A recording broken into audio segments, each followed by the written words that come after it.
hết lại đột đã sát ngay giải đuốc lên qua dâu co xa tim má đã hơi pi đốt lên bên qua thêm na hoi nhất sẵn giải đuốc lên bên qua xương giải đi doan su hơn non dù na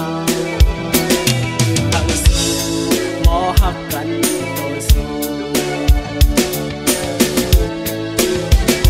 đã sát ngay giải đuốc lên qua dâu co xa tim má đã hơi pi đốt lên bên qua thêm na hoi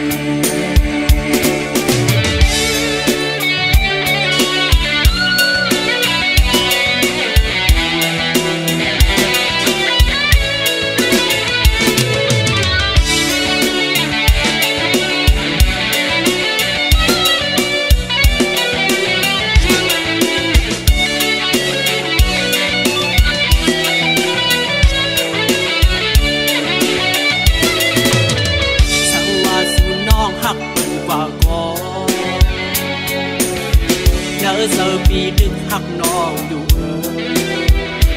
nó ngồi sang ve hết lại đột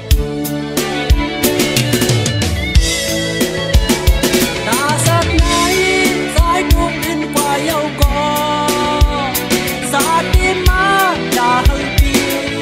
đốt lên bên qua thêm na hoi